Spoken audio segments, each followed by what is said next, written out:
me dijeron que solo eran los modelos que había que copiar, porque yo estaba copiando todos los artículos. Y la cosa es de que me dijeron que no. Entonces, realmente a veces yo me sentía como que estaba ciega haciendo la tarea. Entonces, sí tenía dudas, pero no sé si, porque no vi una tarea en Classroom donde estuvieran las instrucciones, entonces como las instrucciones muy claramente no las tenía. Claro. Entonces, la verdad es que yo creo que como yo hay muchos, porque entre varios nos preguntábamos, pero era como un ciego guiando a otro. Entonces, realmente nos pudiera aclarar para saber si realmente hicimos lo que usted quería que hiciéramos o como teléfono descompuesto paramos haciendo cosas que Y no eso es son. lo sano de esta clase del día de hoy, que vamos a aclarar muchas dudas y se van a redirigir las instrucciones que en determinado momento a muchos no les quedaron claras, que yo sí di en clase, que tal vez en determinado momento, pues por lo rápido de la misma y no haber quedado notadas, ustedes no tienen cómo retroalimentarse, que eso lo entiendo. Entonces, en primer término, el trabajo era de carácter individual, no eran grupos, ¿sí? En segundo término, es que lo que tenían que transcribir eran únicamente los modelos de actas y avisos, no así los estatutos, porque si recordarán en la clase en la que yo les dejé la tarea, pues les dije que transcribir todos los estatutos era demasiado laborioso y que no tenía razón de ser. Al final de cuentas, quien lo haya hecho, pues no va a tener ningún problema con al momento de verificarlo. Se denota también que lo puede haber tenido la lectura, pero no es obligatorio la transcripción de los estatutos. Entonces, sí es importante ese detalle de que lo que sí tenían que transcribir, tratando de ocupar los espacios con datos ficticios, que ustedes tenían que hacer, pues, de su intelecto prácticamente, a manera de pues, ir llenando todos y cada uno de los espacios que habían dentro de lo que era, por ejemplo, el acta constitutiva de un sindicato, los avisos correspondientes a la inamovilidad sindical de la cual pues en determinado momento iban a gozar los que están en formación de un sindicato. Y por eso también pues yo en determinado momento les dejé que leyeran del artículo 206 al artículo 234 del Código de Trabajo, porque ahí está todo lo referente a los sindicatos. Porque de qué me sirve a mí también que ustedes estén viendo derecho procesal colectivo si no saben en sí la formación de un sindicato y que en determinado momento pues vamos a pasar a ver todo lo que es la fase procesal en el agotamiento de la vía directa, el planteamiento del conflicto colectivo, si no sabemos quiénes son los que en determinado momento están legitimados para el efecto. Entonces es bien importante que tengamos por lo menos estas nociones generales.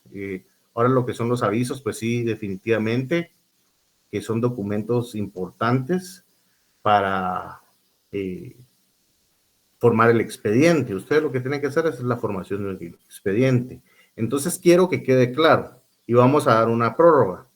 Me dicen si están de acuerdo, porque al final de cuentas, pues yo lo que quiero es eh, beneficiarlos y no afectarlos y por supuesto que aprendan. Con lo que ustedes se van a llevar el día de hoy tiene que quedar más claro todo. Yo les había dicho que teníamos el día de hoy, 11 de septiembre, hasta las 11:59, por lo cual, para los efectos que ustedes puedan corregirlo, puedan empezarlo para que no han empezado, eh, para el lunes 18. Lunes 18, con el mismo horario, por favor, anótenlo. Lunes 18. Yo les voy a subir la tarea a Classroom para que ustedes la puedan subir. Me dicen también si algunos pues ya definitivamente ya terminaron. Les puedo subir la tarea desde hoy, pero sería bueno y sano que en determinado momento pudieran hacer las correcciones o adiciones que se traten el día de hoy en esta clase. Entonces, yo diría que mejor para que no estemos mandando trabajos antes de lo estipulado, pues lo pongamos para todos para el día 18 de septiembre a las 11:59 pm, para que ustedes pues puedan tener un poquito más de tiempo, lo puedan trabajar mejor, lo hagan pues como corresponde y lo más importante que ustedes puedan entender. Entonces me dicen por favor si están de acuerdo. Yo Sí, sí. muchas gracias. Muchas gracias.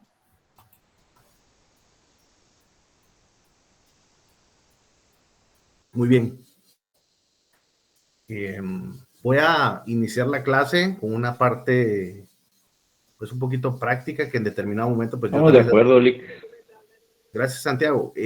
Gracias por la contestación y gracias a los que contestaron también. Vamos a dar inicio con una parte práctica en la cual en determinado momento pues quiero que ustedes también tengan sus anotaciones o su trabajo, quienes ya lo hicieron y quienes no, pues la cartilla sindical, para los efectos de ir revisando cómo es la tramitología de lo que es la formación de un sindicato. Diga, Santiago, sus órdenes. No, Lick, estamos de acuerdo. Pero es que mi internet anda algo lento, perdone. No hay problema. Muy bien, entonces les voy a hacer una pequeña presentación y ustedes me van diciendo, por favor, nos vamos deteniendo. Siempre atendamos a que hay cuestiones básicas que tenemos que conocer del sindicato, como por ejemplo su definición legal. Remitámonos al artículo 206, por favor, artículo 206. Martín, buenas noches. Hola, Liz, buenas noches. Hola. Disculpe, el artículo del 206 al cual mencionó, perdón. 234. Ok, gracias. Con gusto. 206 al artículo 234. Entonces, ustedes ya han tomado lectura de estos artículos, por lo cual pues ya conocen o han leído su contenido. El artículo 206 pues establece una definición legal de lo que es sindicato. Eso es parte de lo que ustedes pues ya han visto en su curso de Derecho del Trabajo 1. La definición legal que en determinado momento pues ustedes ya lo han de tener anotado ahí. Si no lo tienen anotado, anótenlo por favor. El artículo 206, definición legal. ¿Y qué es el sindicato? Pues toda asociación permanente de trabajadores o de patronos o de personas de profesión u oficio independiente a trabajadores independientes, constituida exclusivamente para el estudio, mejoramiento y protección de sus respectivos intereses económicos y sociales comunes. No se puede dedicar a otra situación como tal un sindicato. Y dentro del artículo 206, en el segundo y el tercer párrafo, encontramos subclases o una subclasificación, que en el primer párrafo son los sindicatos campesinos y en el segundo párrafo los sindicatos urbanos. Vayan haciendo solo sus anotaciones de los epígrafes que yo les pueda ir diciendo, porque van a haber puntos en los que nos vamos a detener propiamente y que yo les voy a tratar de ir avanzando con la presentación que les voy a hacer en este momento. Me dicen, por favor, que se mantenga la presentación directamente en sus pantallas, por favor.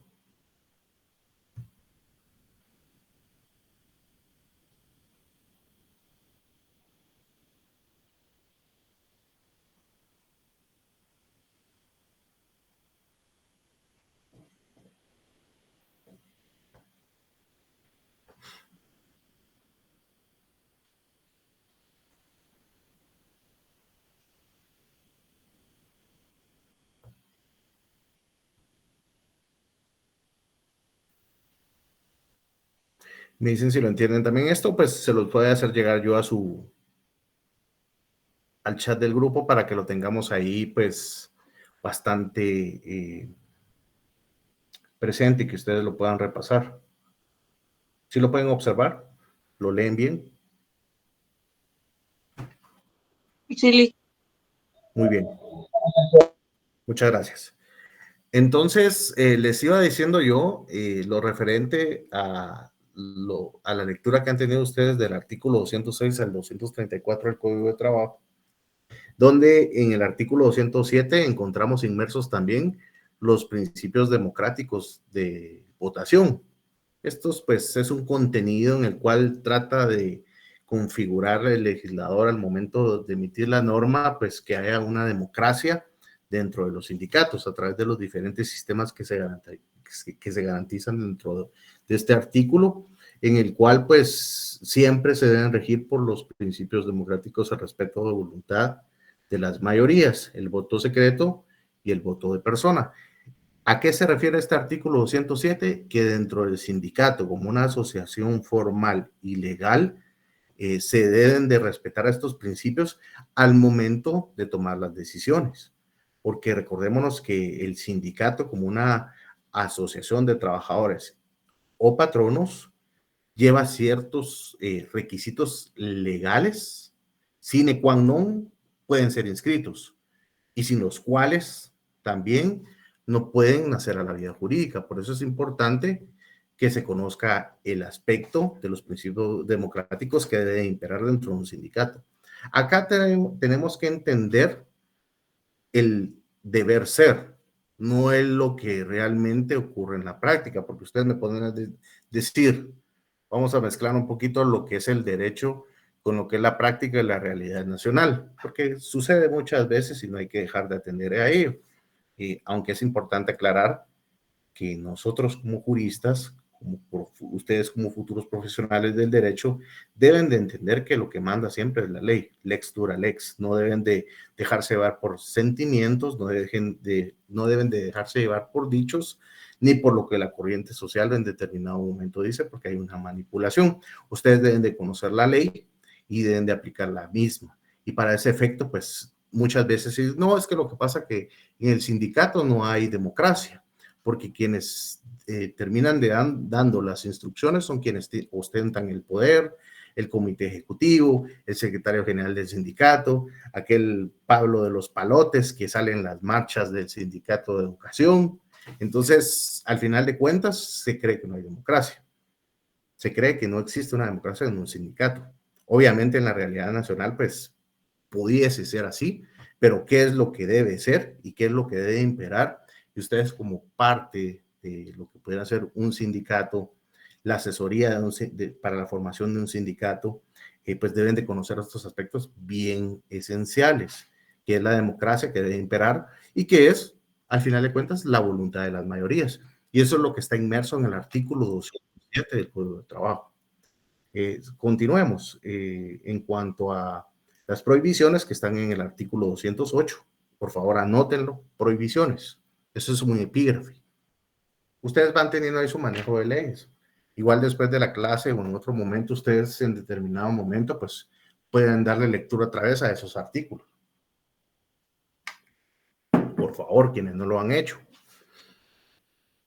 Asimismo, el artículo 209 regula una institución jurídica elemental para el derecho del trabajo, más para el derecho colectivo del trabajo, porque derivada a la protección que le da la Constitución Política de la República de Guatemala a los trabajadores que quieran formar un sindicato, se da este derecho de carácter primordial, y es una garantía constitucional, la inamovilidad por la formación de un sindicato. Entonces, consignemos sobre el artículo 209, por favor, derecho de inamovilidad y libertad sindical, que también está normada pues, por convenios y tratados internacionales en materia de derecho colectivo de trabajo ratificados por el Estado de Guatemala. Ya los veremos. ¿Y qué pasa en caso de que si este derecho es vulnerado? ¿Cuál es la consecuencia jurídica? También está inmersa dentro de lo que es el artículo 209, segundo párrafo, referente a lo que sería la reinstalación. ¿Qué es la reinstalación? Es la figura jurídica que establece el Código de Trabajo para que una persona que ha sido despedida ilegalmente de su puesto de trabajo sea reincorporada a su mismo puesto de trabajo o a uno de iguales o mejores condiciones. ¿Sí? Esa es la figura jurídica de la reinstalación. ¿Y por qué se da la reinstalación? Aquí les voy a poner un breve ejemplo. Sucede que un grupo de trabajadores está en la formación de un sindicato, pero obviamente al patrono no le es bien visto por diferentes circunstancias que ese grupo de trabajadores forme un sindicato. Por lo tanto, el legislador, a través de la experiencia que se ha dado en la historia, no solo en Guatemala, sino a nivel mundial, el hecho de que se constituya un sindicato de trabajadores, pues genera un choque, un grupo de presión dentro del centro de trabajo y que en determinado momento, pues hace una fuerza que termina siendo de cierta manera un mal para el patrono, porque más allá de que va a tener un grupo de lucha por los derechos que les corresponden a los trabajadores, también genera un detrimento económico, y eso pues para los fines del patrono, que en su mayoría de ocasiones se trata de su objeto, el granjearse de ganancias, son fines económicos, son fines mercantiles, tratan de tener una administración sana, y dentro de la administración sana, para quienes no son observadores de las leyes laborales, sucede que un sindicato pues no va a ser bien recibido. Por lo tanto, la legislación ha determinado una protección para ese grupo de trabajadores para que no se merme la intención de formar un sindicato. Por lo tanto, se da esta figura de la inamovilidad y libertad sindical. Y a través de esta figura, pues, es que se dan los avisos correspondientes a la Inspección General de Trabajo cuando se está en formación de un sindicato, porque está en formación de sindicato. Entonces, ¿qué es lo que sucede? Lo que busca esta norma es proteger a los trabajadores que están en formación de un sindicato, a manera que si el patrono se entera por algún compañero que le gusta hablar de más antes de que incluso se inscriba al sindicato, pues ya han contado con el aviso correspondiente para que si en caso ese grupo de trabajadores o un trabajador que está formando parte del movimiento sea despedido, se garantice su estabilidad laboral, que pueda ser que materialmente sea despedido, pero como ya hay un aviso previo a la autoridad administrativa, como lo es el Ministerio de Trabajo, va a gozar de ese derecho de reinstalación que establece el segundo párrafo del artículo 209. Entonces, para que vayamos teniendo ideas más claras, y vamos a ir haciendo pues esa concatenación de lo que es la parte práctica, escrita y teórica, a manera que ustedes pues puedan tener más claro el tema de la constitución del sindicato. Posteriormente a ello, pues la parte importante, recuérdense que dentro de las formas de normación colectiva, en un momento le doy el uso de la palabra a Juliana, con mucho gusto, permítanme un segundo. Recuérdense ustedes que dentro de nuestra legislación encontramos dos formas de organización colectiva. Son solo dos, que son los grupos profesionales o sindicatos, o los comités, grupos coaligados, que por su naturaleza, estos comités y grupos coaligados, y por el carácter temporal, no tienen que cursar tanta formalidad para nacer a la vida jurídica. Mientras que los sindicatos, por ser una asociación profesional, que sí conlleva una serie de requisitos, ustedes ya los han tenido a la vista y los vamos a ir enumerando ahorita dentro de lo que es el Código de Trabajo también, y junto con el esquema, sí debe llevar una serie de requisitos. Y esa serie de requisitos, que si bien es cierto son poco formalistas, se deben de cumplir. Y derivada a este formalismo y a esta serie de etapas que se dan dentro del proceso de la constitución de un sindicato, encontramos que este grupo de trabajadores van a conformar una persona jurídica abstracta, distinta a los que individualmente la constituyen. Y eso le denominamos, eso es algo de derecho civil, como personalidad jurídica, que está enmarcada en el artículo 210 del Código de Trabajo. Consignemos, por favor, sobre el artículo 210, personalidad jurídica de los sindicatos. ¿Y a qué se refiere el artículo 210? Pues le da paso a la formalidad de la formación de un sindicato. Establece que los sindicatos legalmente constituidos los sindicatos legalmente constituidos son personas jurídicas capaces de ejercer derechos y contraer obligaciones, y están exentos de cubrir toda clase de impuestos fiscales y municipales que puedan pesar sobre sus bienes inmuebles, rentas o ingresos de cualquier clase. Dice que los sindicatos pueden utilizar las ventajas de su personería en todo lo que contribuya a llenar los fines del artículo 206. Se recuerdan que vimos cuáles eran los fines del sindicato dentro de la definición legal de lo que es el sindicato, pero les queda prohibido hacerlo con ánimo de lucro. Entonces aquí es donde en determinado momento se le da y contraviene lo dispuesto al artículo número 2 del Código de Comercio. ¿Por qué? Porque normalmente un grupo que se dedica a una actividad paralela a lo que es un sindicato, pues va a tener un ánimo de lucro, ¿sí? Mientras que la prohibición que da directamente el artículo 210 en su última línea es que está prohibido hacerlo con ánimo de lucro, ¿sí? Entonces, pero vean ustedes qué interesante que dentro de la personalidad jurídica que se le dota al sindicato al cursar todas las fases correspondientes, se establece que es sujeto de derechos y de obligaciones, como toda persona capaz, ¿sí? En este caso es una persona jurídica, pero para añadirle una mayor protección por parte del Estado y que no haya un detrimento en sus bienes, pues establece también que está exento de impuestos fiscales y municipales, pero siempre y cuando se contribuya con los fines del cual ha iniciado un sindicato, que es la protección y bienestar de los trabajadores que representan. ¿Qué pasa si un sindicato inicia con actividades de venta de productos? No hablando de lo que son los patronatos, porque los patronatos son en beneficio de los trabajadores, que pueden comprar productos y vendérselos a sus afiliados a un menor costo. Pero ¿qué sucede si el sindicato que formó el octavo semestre de la sección antigua en septiembre del 2023 inicia a vender, por ejemplo, cartones de huevos a centros comerciales y empiezan a facturar y empiezan a hacer prácticamente un engranaje mercantil? Ahí prácticamente pierde su naturaleza porque no es el fin del sindicato. Por lo tanto, sería cualquier cosa menos un sindicato y da lugar a iniciar por alguno de los que se encuentren afectados o por alguno de sus afiliados, pues lo que sería la disolución del mismo, porque es una de las causales. Voy a ir por orden de pedida la palabra. Primero iríamos con Juliana y después con Sharon. Por favor, Juliana. Buenas noches, licenciado. Fíjese que yo justo en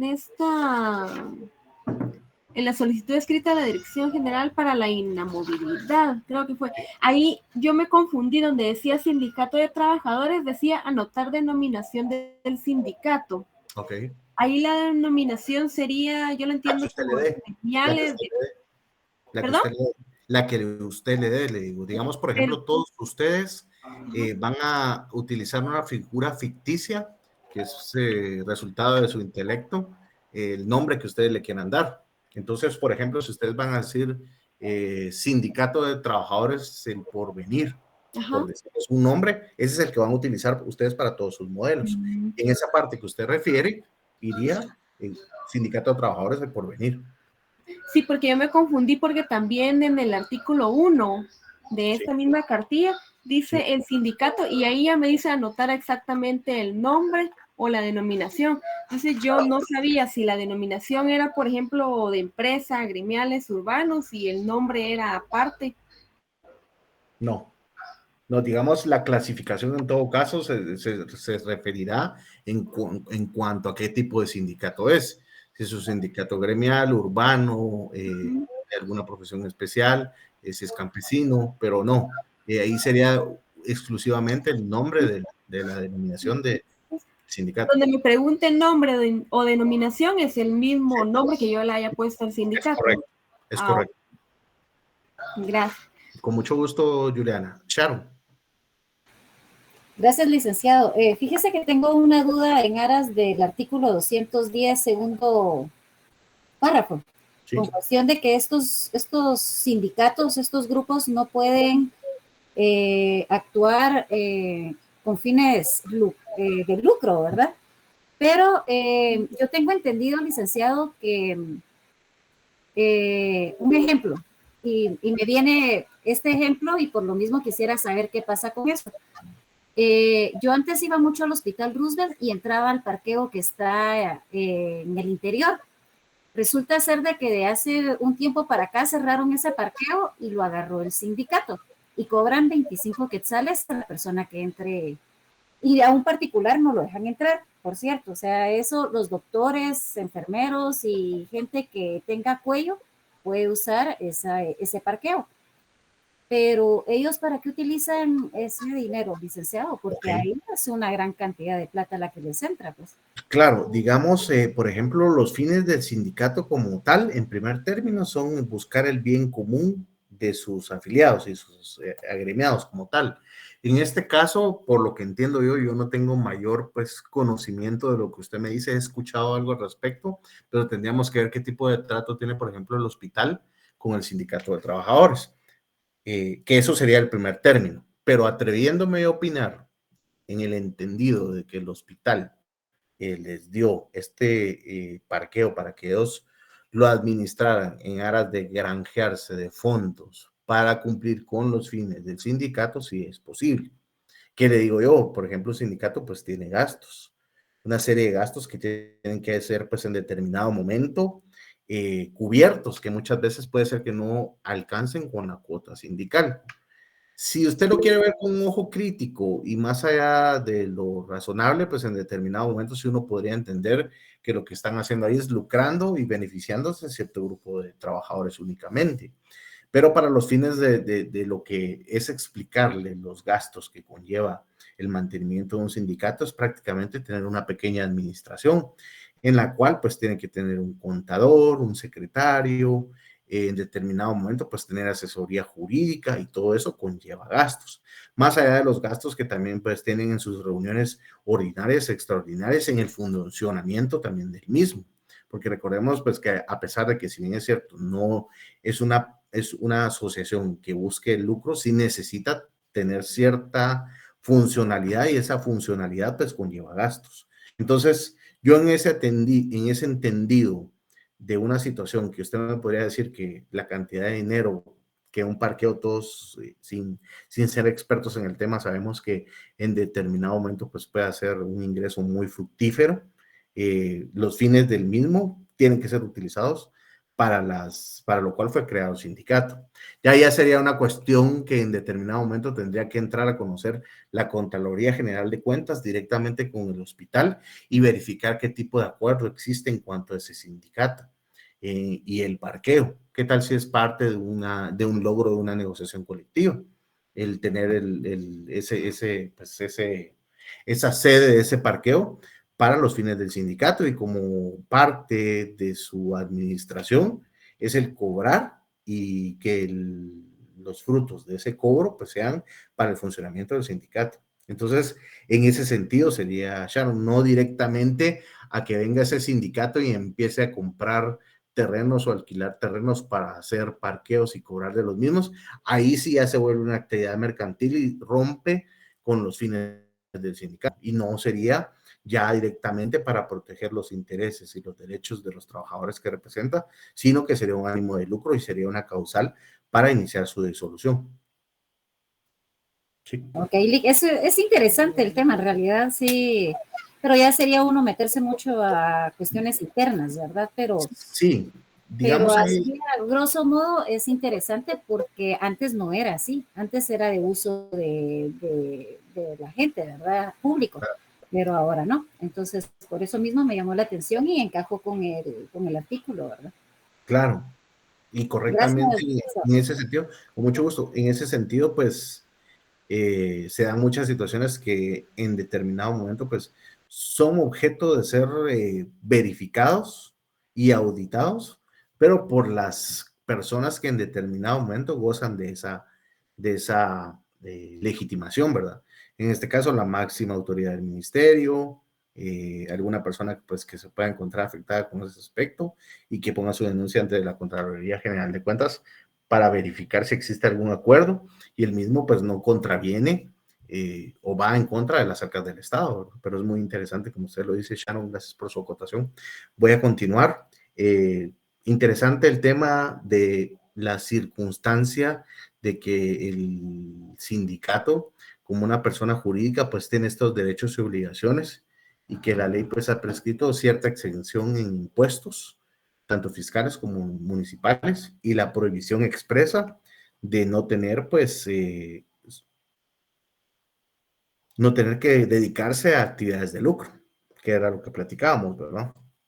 Dentro de otra de los aspectos que están en el tercer párrafo del artículo 210, es la adquisición de bienes. Pues el sindicato pues, puede adquirir bienes porque es una persona jurídica que es sujeta a derechos y obligaciones. Dentro de lo que es también el artículo 210, encontramos lo referente a las cuotas sindicales, que como un aspecto importante para la funcionalidad del mismo, los que se afilien, pues tendrán que pagar una cuota sindical mensual que será previamente acordada y aceptada por quienes la paguen. Y pues podrán fijarse en determinado momento cuotas extraordinarias que de igual manera con su aprobación, pues deberán de ser pagadas por los miembros activos del sindicato. Entonces, en el cuarto párrafo del artículo 210, pueden consignar lo que es cuotas sindicales. En el artículo 211 encontramos inmersa la Política Nacional de Defensa y Desarrollo al Sindicalismo. Se los voy a anotar en el chat. Política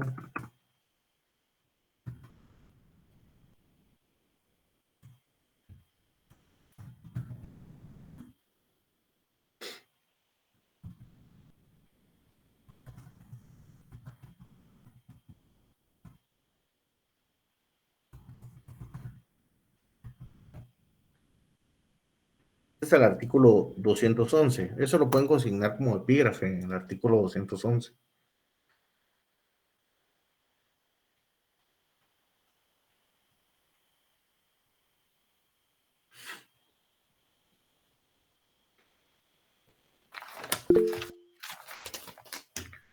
Diga Ángel, buenas noches. Licenciado, buenas noches.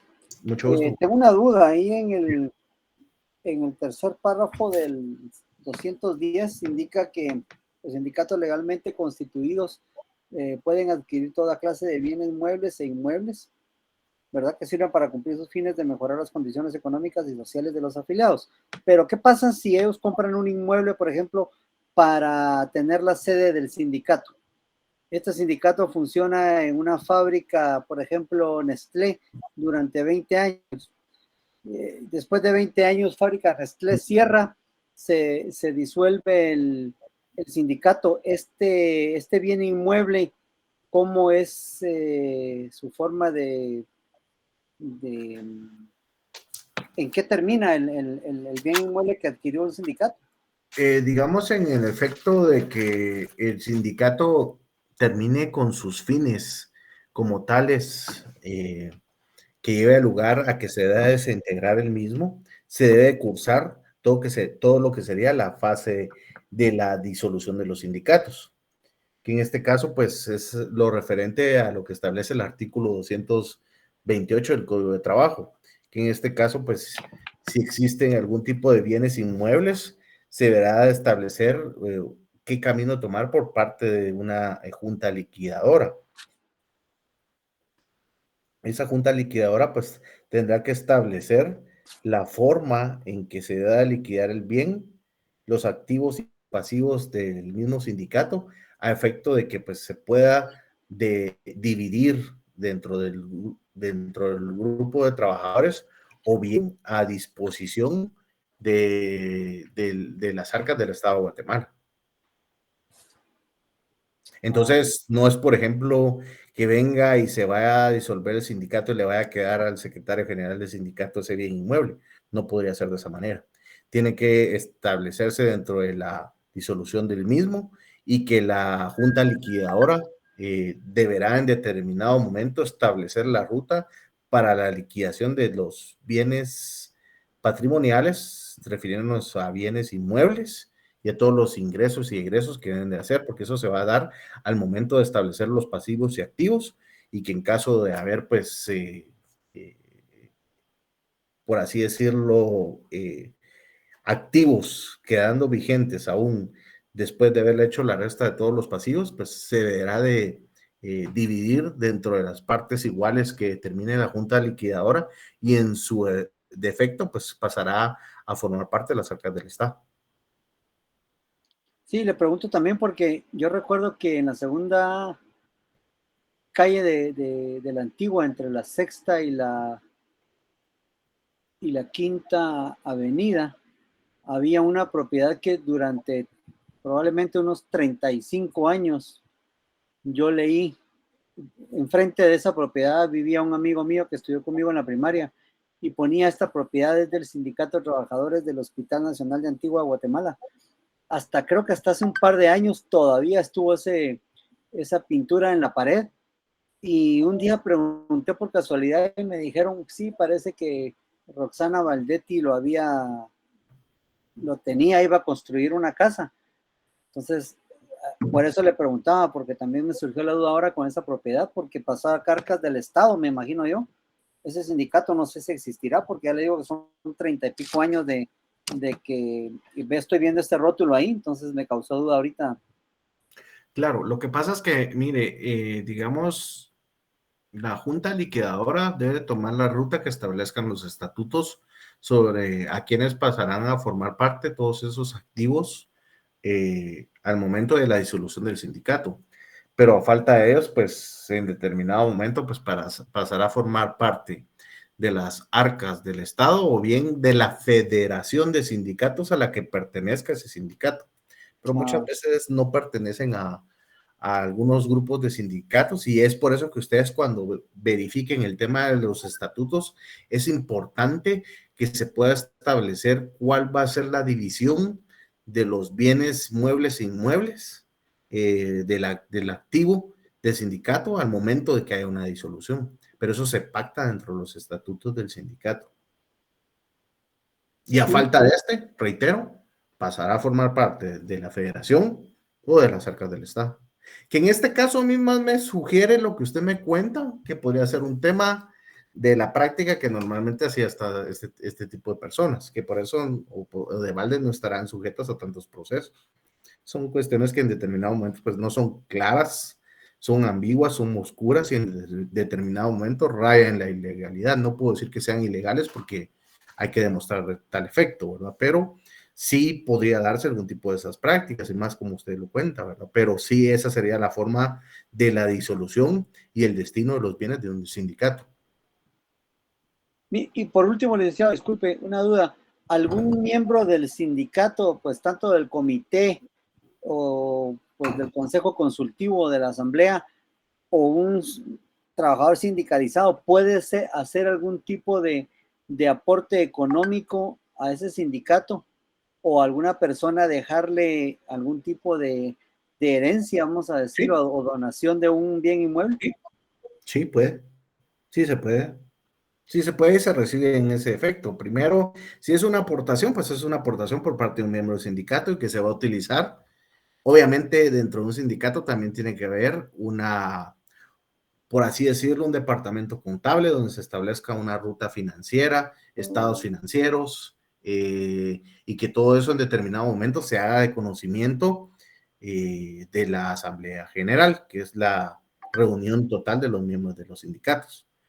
En este caso, si la cantidad del aporte es cuantiosa, pues obviamente tendrá que hacerse saber a todos los miembros del sindicato que ha habido un aporte y que en determinado momento en una asamblea se pueda decidir qué hacer con esa cantidad de dinero. Y en otra, pues en otro caso sería la aceptación de una donación de un bien inmueble, pues en determinado momento también es como es un bien que es sujeto de ser propiedad o ser objeto de uso. Obviamente hacerlo de conocimiento de la Asamblea General y establecer si se da o no su aceptación, ¿verdad? Pero obviamente sí se puede hacer porque se trata de bienes. Y por eso es el artículo 210, la adquisición de bienes, que puede ser no solo por medio de la compra-venta, sino también a través de las diferentes formas que regula nuestra legislación civil. Gracias, licenciado. Con mucho gusto, Ángel. Vamos a continuar. Lo referente al artículo 212, por favor, consignamos capacidad civil para pertenecer a un sindicato, al artículo 212. El segundo párrafo que establece la prohibición de cargos simultáneos. Repito, artículo 212, epígrafe, sería capacidad civil para pertenecer a un sindicato. Artículo 212, segundo párrafo, prohibición de cargos simultáneos. El primero dijo que es capacidad civil. Para pertenecer a un sindicato.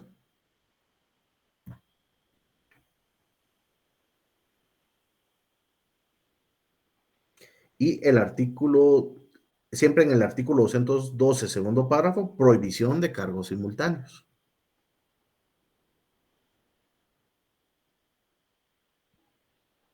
El artículo 213, como epígrafe también, por favor, lo referente a la penalización para los sindicatos.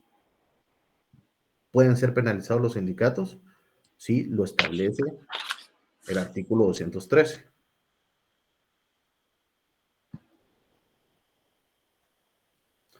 Artículo 214, como epígrafe, actividades de los sindicatos.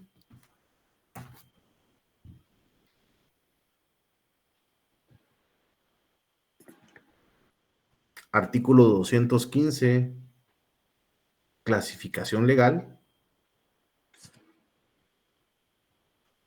que es donde se establece que por su naturaleza pueden ser urbanos y campesinos, y dentro de la misma la subclasificación de gremiales, de empresa y de industria.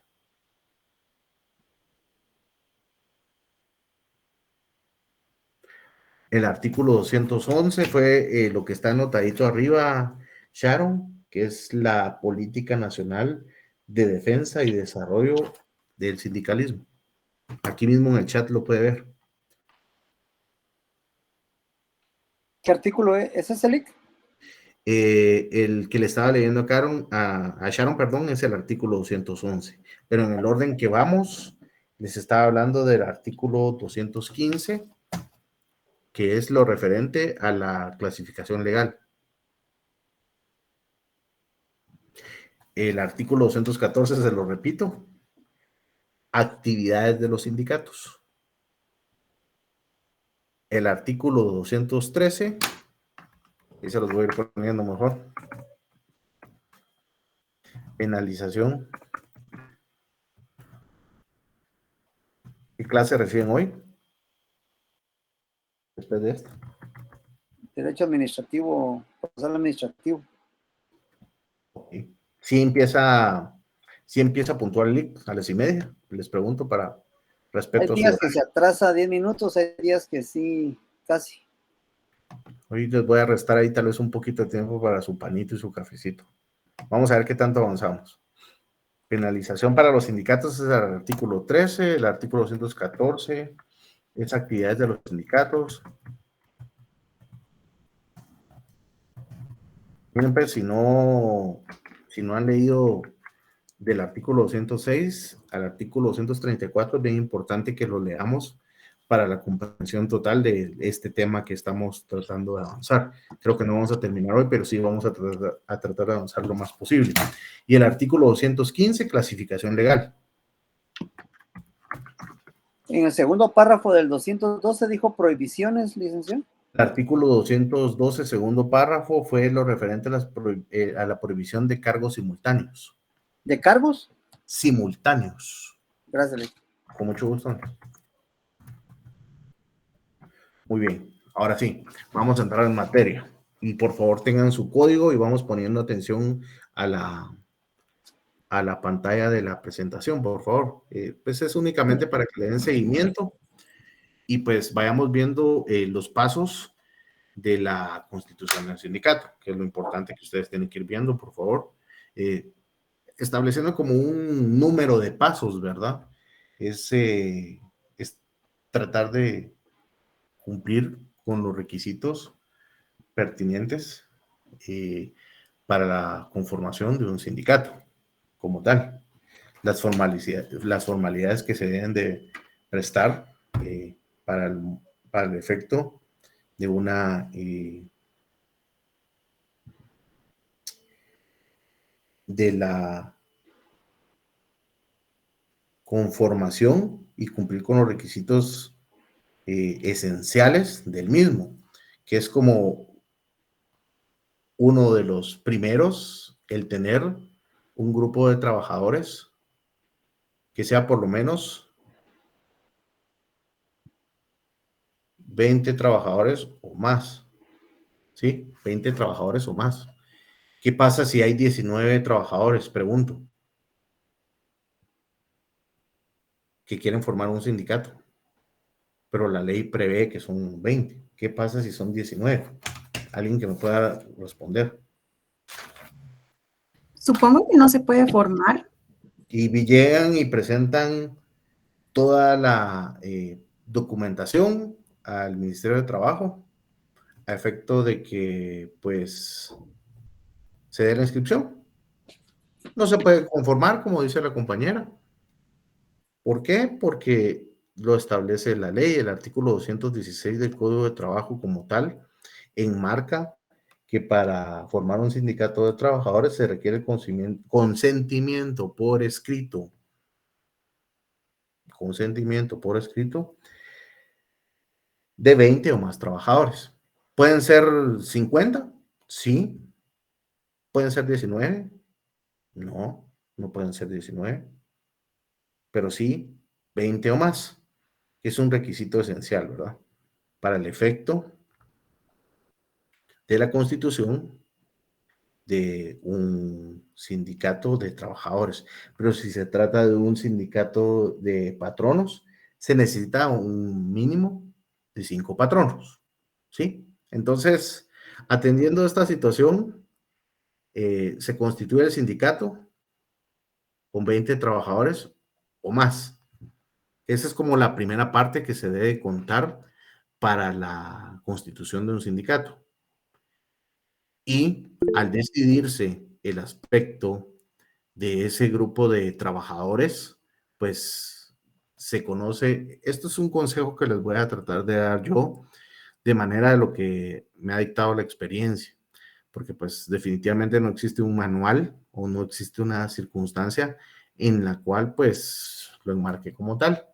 Pero la naturaleza de que se dé esta reunión y que se decida cuál va a ser el grupo de trabajadores que en determinado momento va a formar el sindicato, es que debe haber una secretividad o un sigilo derivado a que uno de los siguientes pasos, cuando ya se ha concretado quienes van a conformar el sindicato, se envíe el aviso de inamovilidad de estos 20 trabajadores que van a formar el sindicato a la Inspección General de Trabajo.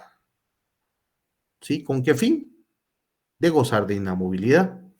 Y lo prescribe el artículo 209 del Código de Trabajo. Se recuerdan que les hablaba del derecho de inamovilidad.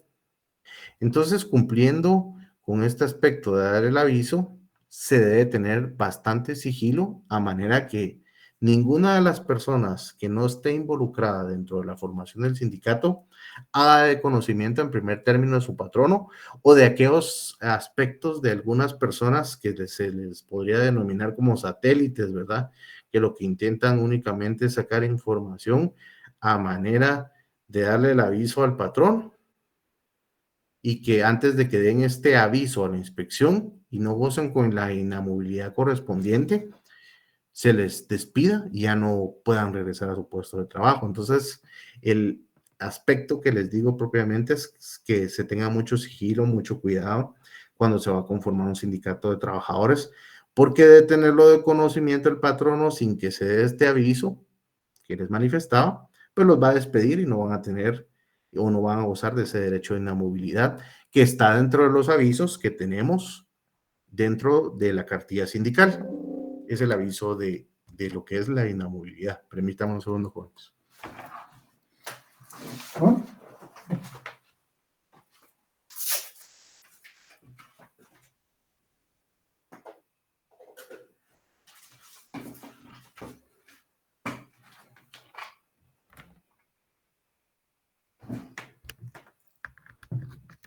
Entonces, esa es la razón de ser del aviso.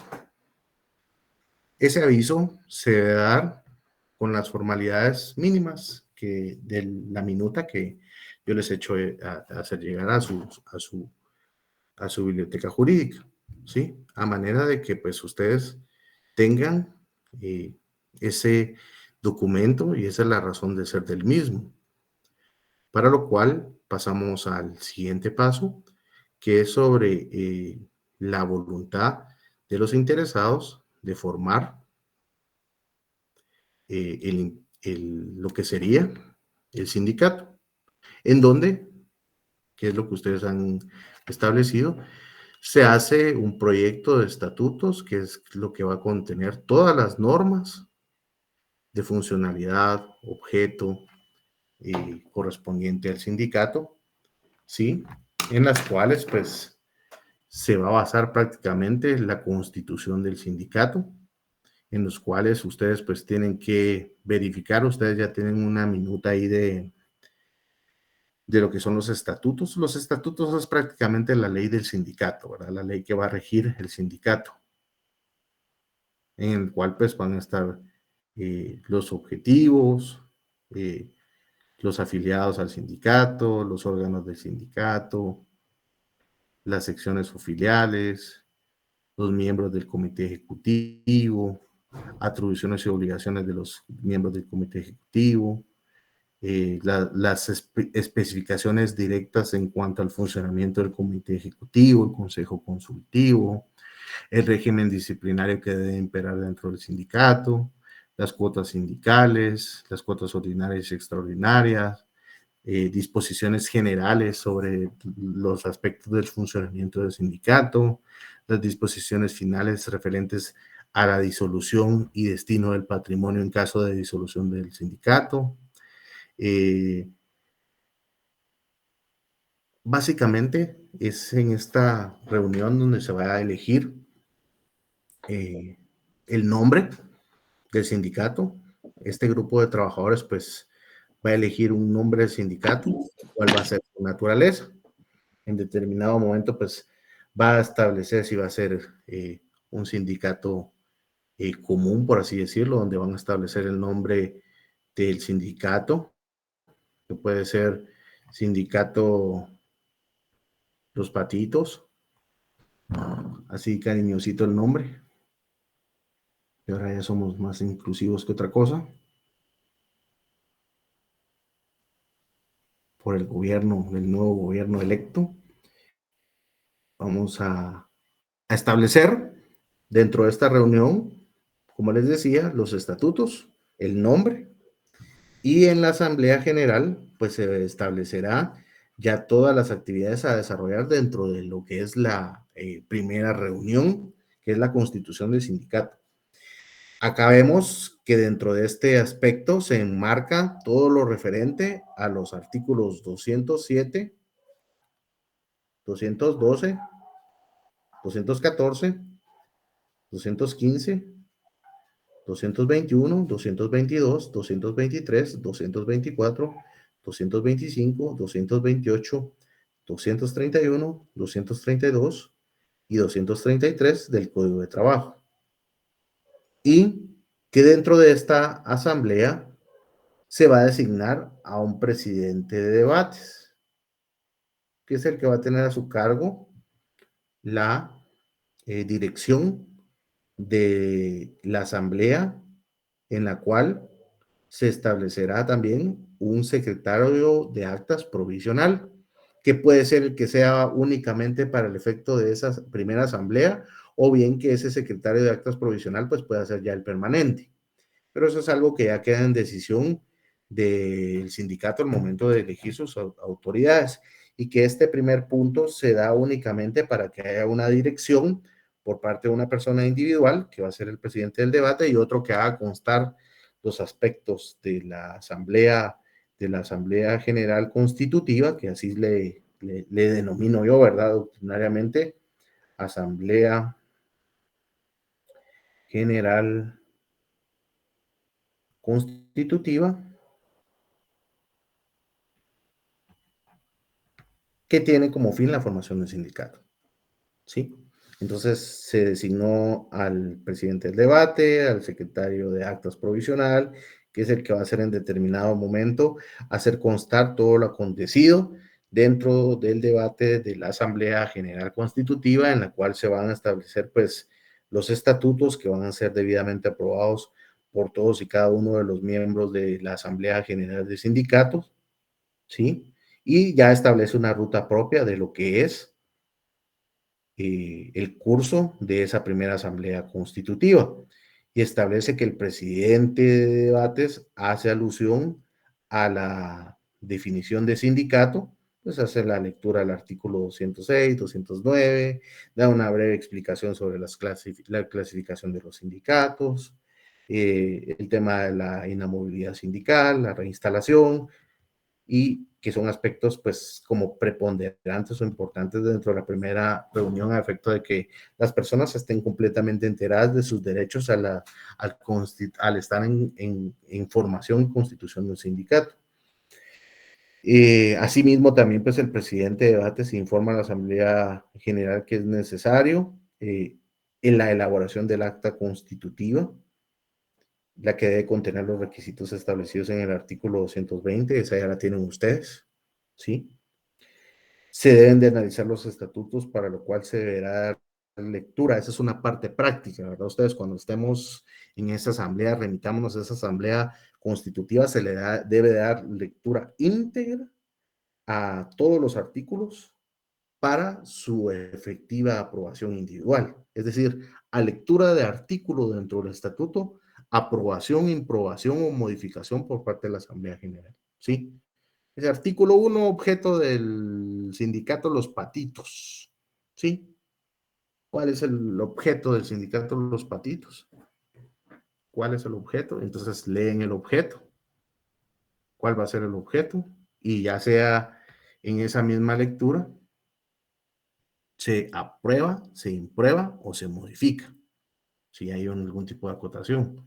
La denominación, la naturaleza, entonces se va dando lectura a cada uno de los artículos que comprenden en los estatutos y se van aprobando de una vez en esa asamblea. Y de todo eso tiene que ir constando en el acta constitutiva. ¿Quién va a estar emitiendo o faccionando esa acta constitutiva, jóvenes?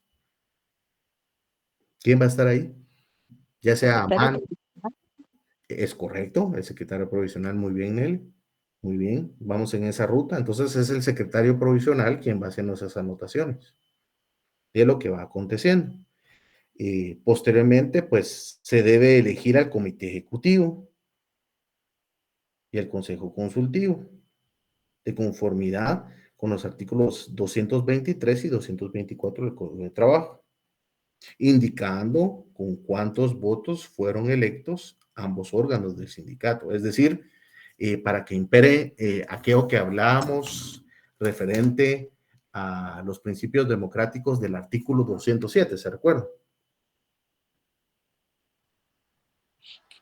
Los principios democráticos. El voto es secreto y es uno por persona. ¿Es correcto? Los principios democráticos, ¿sí? En el cual, para que impere esos principios democráticos, pues no va a haber solo una planilla para elegir, por ejemplo, el comité ejecutivo y una planilla para el consejo consultivo. No puede haber solo una planilla porque entonces ahí no hay democracia.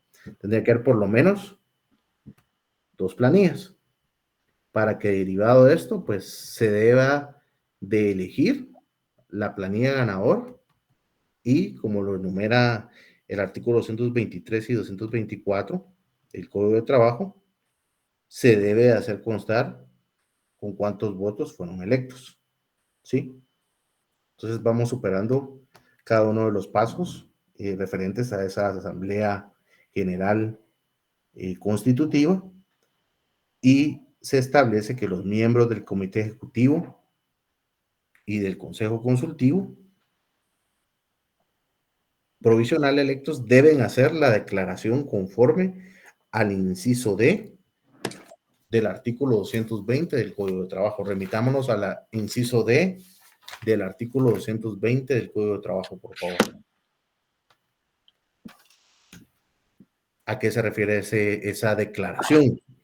Es la declaración clara y concisa y precisa de los miembros del Comité Ejecutivo Provisional, indicando que son guatemaltecos de origen y trabajadores de la empresa o empresas cuando se trata de sindicato de las mismas, de la profesión, oficio, actividad económica que corresponda en caso de sindicatos gremiales o independientes. Asimismo, pueden proporcionar cualquiera de otras informaciones que los interesados consideren convenientes. Entonces, a esta declaración se refiere este inciso D de lo que serían los pasos a seguir de la Asamblea Constitutiva. Asimismo, y consecuentemente, la Asamblea General debe dar autorización a los miembros del Comité Ejecutivo Provisional para que puedan realizar lo dispuesto en el inciso C del artículo 220 del Código de Trabajo, referente a la autorización a los miembros del Comité Ejecutivo para aceptar, a juicio de ellos y en nombre del sindicato, cualesquiera las reformas que indique el Departamento Administrativo de Trabajo. El Departamento Administrativo de Trabajo, pues, es el encargado de calificar el expediente y establecer si se cumple con los requisitos legales, a efecto de que si hubiesen algunas modificaciones previos o aspectos que mejorar o cambiar, los miembros del Comité Ejecutivo Provisional los puedan aceptar y modificar. Esa es la declaración a la que se refiere este paso, que está regulado en el artículo 200B, inciso C. Espero que estén siguiendo la lectura en el Código de Trabajo también. Muy bien. Y al final del acta se hace constar el lugar, la fecha y hora en que finaliza la Asamblea General. Y una parte importante de esto es que, como una forma consensual y para que impere el principio de consentimiento, las firmas de los que participan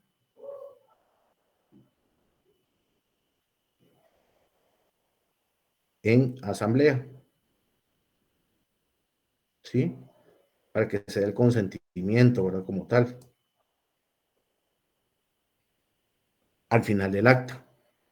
¿Qué debe contener aparte de las firmas? Pues para identificar el nombre de cada uno de los que signan, porque recuérdense que las firmas pues no son más que la forma expresa, manuscrita de manifestar la voluntad, pero tampoco sirven como un aspecto de identificación, porque no todos firman ni siquiera con sus iniciales.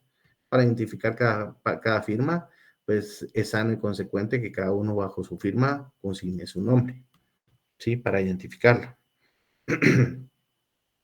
Posteriormente, para el tema de la asamblea, dentro del trámite de la asamblea constitutiva, se establece que el original y copia del acta constitutiva de los estatutos deben de ser firmados al final por los miembros del comité ejecutivo y provisional al margen de las mismas. Deben ser firmadas por el secretario general provisional.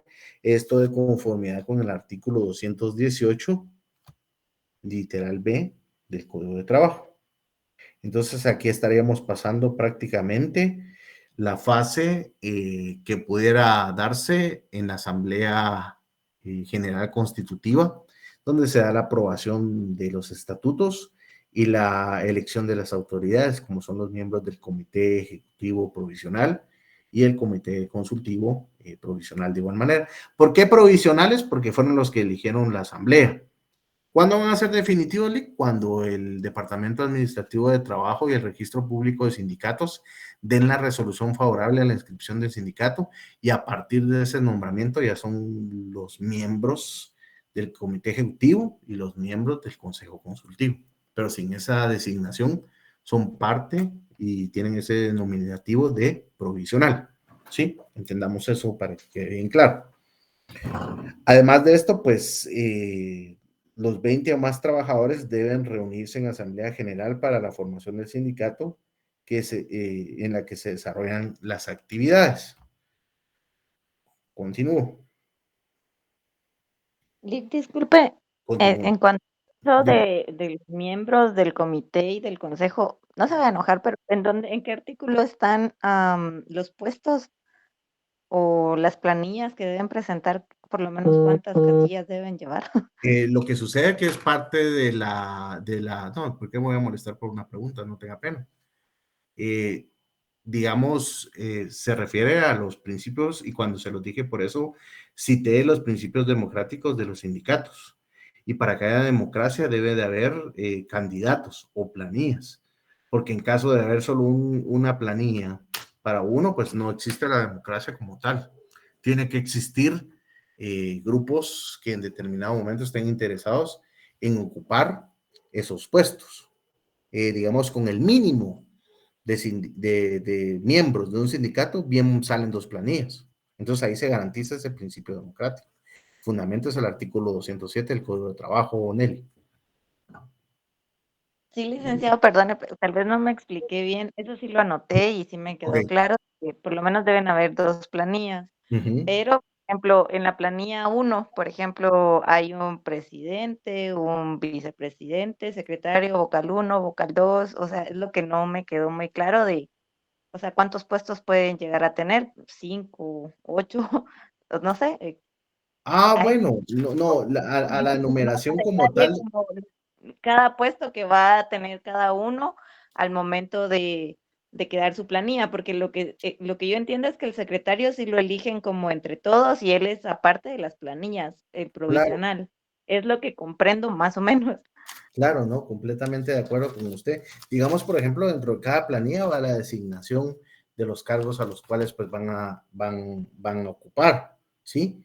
El secretario general del sindicato, el secretario de actas, el tesorero, el secretario de eventos, o sea, dependiendo de los estatutos también que existan y los cargos que se van a ocupar para los miembros del comité ejecutivo y el consejo consultivo, así se podrá hacer la elección, porque cada sindicato dentro de sus estatutos puede establecer diferentes denominaciones para los puestos, que siempre tienen que formar pues parte de un grupo de otro. ¿Qué quiero decir con esto? Ya sea el miembro de un comité ejecutivo, que se establezca que es miembro del comité ejecutivo, ese sería el secretario de actas, por decirle algo así. El vocal primero, el secretario general del sindicato, el secretario de eventos y así dándole la enumeración, pero que ese grupo de personas que tienen numerado un puesto como tal, se establezca que es para el comité ejecutivo del sindicato y así a su vez también con el consejo consultivo en él. Entonces dependerá de los nombres de las planillas, perdón, de los nombres de los puestos que se elijan dentro de cada planilla. Ok, ya me quedó más claro, gracias. Con gusto, Nelly. Continúo.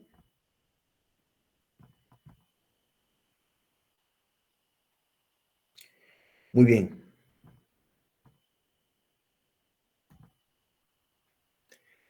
Posteriormente, pues, lo referente a la solicitud que se debe hacer con los documentos correspondientes de la Asamblea General Constitutiva, en la que debe establecerse, pues, todos los aspectos probatorios.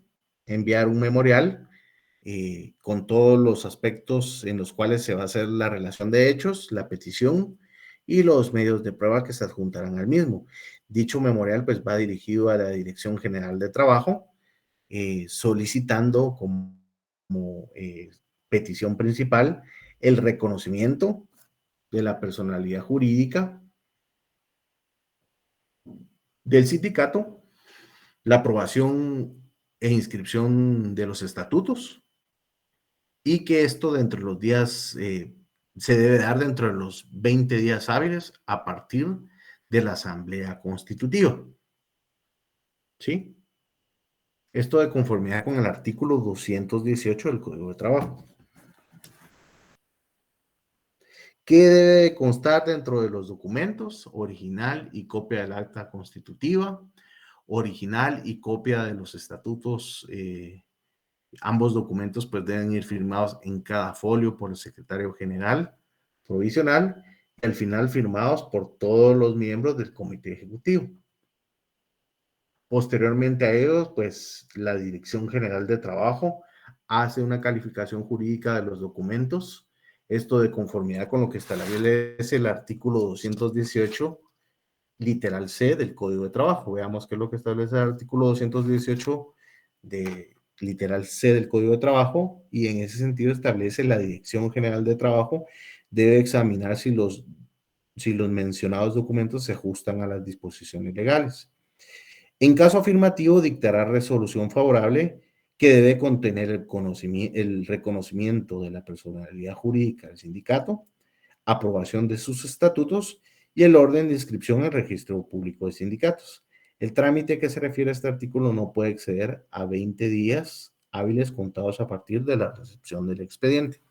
Esto en términos de tiempo real no es posible, no se da de esa manera. Obviamente la resolución sí va a salir con fecha dentro de los 20 días, pero en términos reales pues se tarda más. Y todo dependerá también con el trámite que cursa el mismo. El trámite, pues como les decía, será que si en caso no se cumple dentro de ese término, será bajo pena de destitución de responsable de la demora.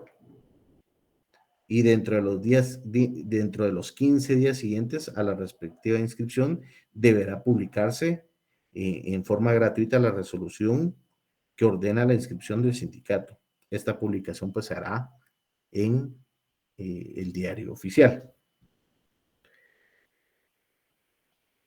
La resolución desfavorable que está en el segundo párrafo del inciso C del artículo 218 se refiere a que la Dirección General del Trabajo no puede negarse a resolver favorablemente la solicitud si se ha formulado conforme a las disposiciones legales.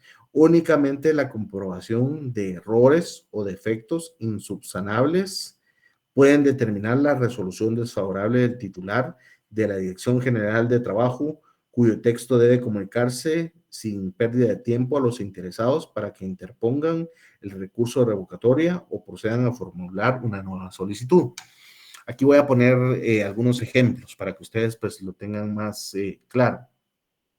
En el artículo 218, inciso C, primer párrafo, establece la admisibilidad y la resolución favorable, ordenando la inscripción de los estatutos, el reconocimiento de la personalidad jurídica del sindicato, que en este caso pues termina con la publicación en el diario oficial de la aceptación del sindicato. Pero ¿qué pasa si no se da los requisitos indispensables para establecer una resolución favorable a la admisión de un sindicato? Este segundo párrafo del inciso C del artículo 218 establece que no puede negarse a resolver favorablemente una solicitud cuando se trate de aspectos de errores o defectos insubsanables. ¿Cuál creen ustedes que podría ser un aspecto, un error insubsanable dentro de la formación de un sindicato? Les digo yo que vaya, por ejemplo, integrado únicamente por 19 trabajadores. Eso es algo insubsanable, porque se llevó a cabo la asamblea constitutiva del sindicato sin que hubiese el mínimo de trabajadores que establece el artículo 216 del Código de Trabajo. Entonces eso no es subsanable. Pero si sí fuera subsanable, les voy a dar el ejemplo de que si fuera subsanable, el acta constitutiva no fue firmada por el secretario provisional de actas. Eso es un requisito subsanable. Se devuelve el expediente, lo firman y lo presentan nuevamente. Entonces ahí les estoy dando dos ejemplos de lo que serían requisitos subsanables o insubsanables, que en el caso de ser insubsanable definitivamente va a haber una resolución desfavorable y no va a ser para inscrito al sindicato. Pero si es subsanable, como el que les mencionaba, al subsanarse el mismo y presentarse nuevamente el expediente, pues se le dará el curso correspondiente y se resolverá de conformidad con lo que establece el primer párrafo del inciso C del artículo 218 del Código de Trabajo. Por lo tanto, pues siguiendo la ruta normal dentro de lo que es la resolución favorable por parte de la Dirección General de Trabajo, en la cual pues se da el reconocimiento de la personería jurídica, la aprobación de los estatutos y la inscripción del sindicato en el registro público de sindicatos, se sigue con el curso normal. Dentro de los 15 días siguientes a la inscripción se publica la resolución que ordena la inscripción. Posteriormente a ello, la Dirección General de Trabajo eleva el expediente al ministro para que con su visto bueno debe darse la aprobación del mismo en un plazo de 10 días a partir de la recepción del expediente. Esto de conformidad con lo que establece el artículo 218, literal D. Diga, Josué, a sus órdenes. Licenciado, una pregunta. En el caso de que una solicitud de constitución de sindicato sea pues resuelta desfavorablemente, como lo indica el último párrafo del inciso C del código del artículo 218, el artículo pues da lugar a la interposición de un recurso de revocatoria o proceder a formular una nueva solicitud. La pregunta concreta es con respecto a formular esta nueva solicitud. ¿Se refiere a volver a realizar las asambleas nuevamente o se refiere a volver a ingresar la papelería desde el inicio? Sería volver a iniciar la solicitud desde el inicio, porque aquí está diciendo, no, la ley no prescribe inicie el proceso nuevamente, sino que ingrese nuevamente la solicitud, tal y como lo establece la última línea del segundo párrafo del inciso C del artículo 218, dice a formular una nueva solicitud, es decir, que llene todos los requisitos legales. ¿Sí? Ahora bien, si por ejemplo la asesoría jurídica que está apoyando en la formación del sindicato no comparte el criterio de la Dirección General de Trabajo, en el cual no se dé una resolución favorable y que sea un requisito completamente fuera de lo que establece la ley, sí se puede interponer el recurso de revocatoria de conformidad con lo que establece el artículo 275 literal A del Código de Trabajo. Pero yo no aconsejaría eso porque recuérdense que la constitución del sindicato debe ser de una manera expedita y sin mayores entorpecimientos. Porque si vamos a hablar de interponer un recurso de revocatoria, estamos hablando que vamos a entorpecer el proceso normal de la conformación de un sindicato con un trámite conexo que en determinado momento va a ser más engorroso el mismo, cuando la naturaleza propia de la formación de un sindicato es que debe ser completamente ágil y expedito y sin más trámites. Por lo tanto, lo que se recomendaría en este caso es ingresar la nueva solicitud subsanando los requisitos que en determinado momento no se cumplieron. Si son subsanables. Ahora, si no son subsanables, como el ejemplo que les ponía, que en vez de uno son 5 miembros que le hacen falta para llegar a los 20, para cumplir con el precepto del artículo 216, obviamente ese es un requisito insubsanable y que va a dar lugar a una resolución desfavorable para la inscripción del sindicato. Pero siguiendo y teniendo todos los pasos normales y regulares que establece el artículo 218 literal C y 218 literal D, pasamos a la publicación en el diario oficial, en donde debe de contener esa publicación un resumen de la resolución que aprobó los estatutos y reconoce la personalidad jurídica del sindicato dentro de los 15 días siguientes a la inscripción. Esto para que pues cumpla con todos los preceptos legales correspondientes. Esto es en sí la forma de los sindicatos, la tramitología del mismo. Y para terminar, pues La inscripción como penúltimo paso, la inscripción en el libro de personas jurídicas del registro público de sindicatos de conformidad con lo que establece el artículo 219, y el artículo 219 pues establece cuáles son los aspectos que deben de contener esta inscripción en cuanto al número, lugar y fecha de inscripción. Ese es un registro interno al registro público de sindicatos. Copia de los datos a que se refieren los artículos, los incisos A y B del artículo 220 del Código de Trabajo, copia de los estatutos del sindicato, transcripción del acuerdo que otorgó la autorización, y estos son los aspectos generales que deben de constar dentro del registro público de sindicatos en la inscripción en el libro correspondiente del nuevo sindicato. Posteriormente, la devolución de una copia de documentos presentados y certificación que está inscrito en la Dirección General de Trabajo para los efectos consiguientes.